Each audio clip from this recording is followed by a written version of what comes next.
Halo Lur, selamat berjumpa kembali dengan channel Geger Mulyadi. Apa kabar? Semoga kalian baik-baik saja ya. Semoga kalian selalu dalam lindungan Allah Subhanahu wa Ta'ala. Amin. Kami ini akan menampilkan sebuah keris sakti yang dianggap gagal dan menghabisi banyak nyawa.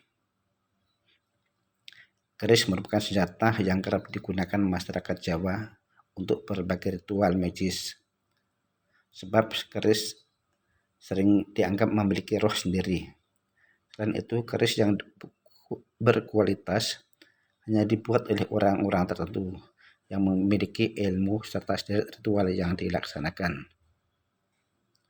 Terlebih jika keris itu dibuat untuk kebaikan calon pemiliknya, maka sangatlah besar bila keris empu gandring yang top itu dan sangat terkenal yang digunakan oleh kain arok merupakan keris yang baik. Bagaimana dianggap keris yang baik kalau ternyata malahan membawa malapetaka bagi banyak orang? Karena membawa malapetaka, maka keris empu gandring bisa disebut sebagai keris buruk, keris gagal, atau salah kedaden. Menurut Empu Jino Harumbrojo, yang adalah salah seorang empu yang masih berkarya membuat keris sampai saat ini, tinggal di daerah Sleman, Yogyakarta. Proses pembuatan sebuah keris melewati beberapa tahap. Setiap tahapannya masing-masing memerlukan ketelitian, kesabaran, dan kerja berat baik jasmani maupun rohani. Sebelum memulai pembuatan keris, terutama keris bertuah, saya harus melakukan ulah rohani, yakni berpuasa, memohon kepada Tuhan agar dikabulkan permintaan kami sesuai dengan tujuan untuk apa keris ini dibuat, ujar Empu Jino.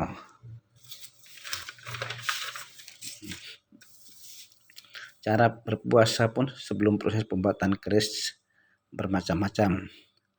Ada yang puasa mutih, artinya hanya makan nasi tok yang nggak pakai garam, nggak pakai sayur, nggak pakai lauk, yang sesuatu yang bikin rasa asin. Ada juga puasa ngebleng, artinya mereka puasa misalnya 2 hari 3 hari tidak makan, 3 hari tidak makan, mereka nggak ada sahur, nggak ada gitu. Ngebleng artinya dari awal sampai akhir nggak makan. Atau ada juga yang tidur sekali sehari semalam, artinya kalau sudah terbangun dari tidur meskipun baru setengah jam atau berapa menit tidak boleh tidur lagi. Lamanya berpuasa pun tidak bisa ditentukan.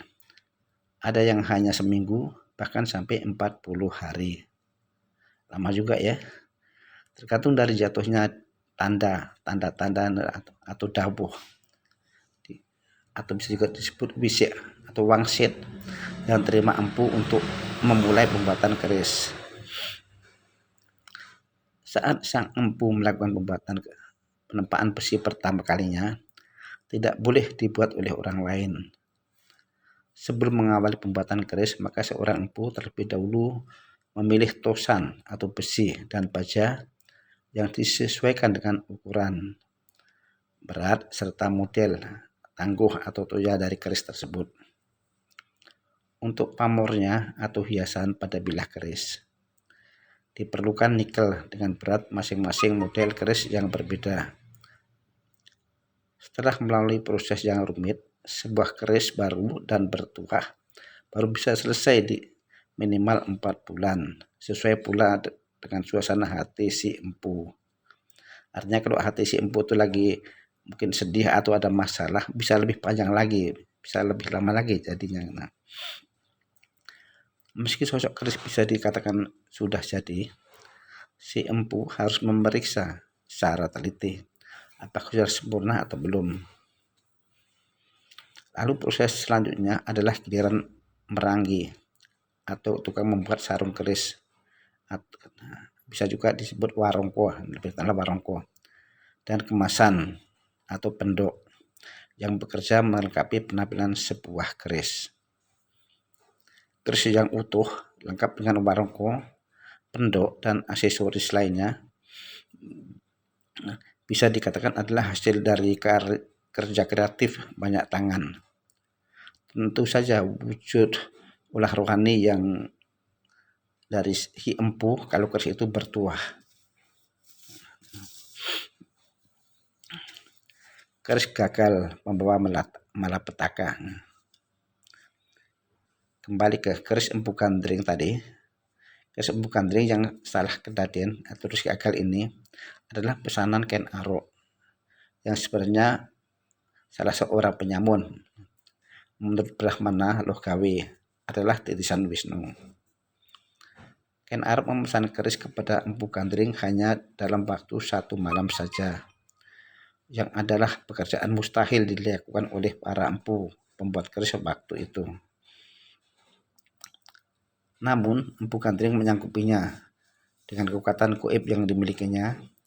Bahkan kekuatannya itu disalurkan ke dalam keris buatannya untuk menambah kesaktian keris tersebut. Setelah selesai bentuk dan wujudnya yang sempurna itu, bahkan memiliki kemampuan supranatural. Empu gandring bermaksud menyelesaikan pekerjaannya membuat sarung keris tersebut, membuat barongko artinya. Namun belum selesai sarung itu dibuat, Ken Arok datang mengambilnya karena menurutnya sudah 1 hari. Ken Arok menguji keris tersebut, namun cara mengujinya yaitu dengan ditusukkannya keris tersebut pada empu gandring yang menurut Ken Arok tidak menepati janji karena barongko atau keris atau sarung keris belum dibuat. Nah, dalam keadaan sekarang empu gandring pun mungkin nggak terima juga kan, mengutuk bahwa keris tersebut akan meminta korban nyawa 7 turunan dari Ken Arok. Nah, demikianlah keris tersebut terlibat dalam perselisihan dan pembunuhan elit kerajaan Singosari.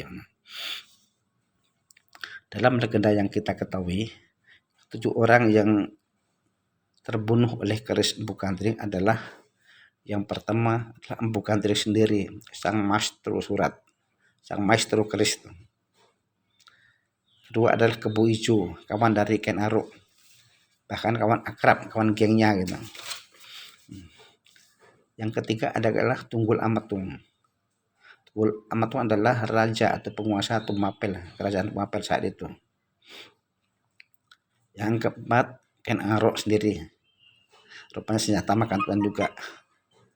Yang ketujuh Ki Pengalasan. Ki Pengalasan adalah pengawal Anusopati yang membunuh Ken Arok. Yang keenam Anusopati, anak Ken Dedes, dari Ken Dedes dan Tunggul Ametung. Dan yang terakhir adalah Toh Joyo atau bilang Toh Jaya, putra Ken Arok dan Ken Umang. Karena keris itu masuk membawa masalah, keris itu kemudian diambil oleh Raja Jawa yang sakti mandraguna, sakti luar biasa. Kemudian keris tersebut dimusnahkan ke kawah Gunung Kelut di Jawa Timur. Demikianlah cerita keris itu. Keris yang salah ketatin. Oke, para sedulur, jangan lupa ya kasih subscribe dan komen untuk menambah kebaikan dan agar kami bisa membuat konten-konten yang lebih bagus lagi. Oke, selamat menikmati dan selamat beristirahat. Terima kasih. Wassalamualaikum warahmatullahi wabarakatuh.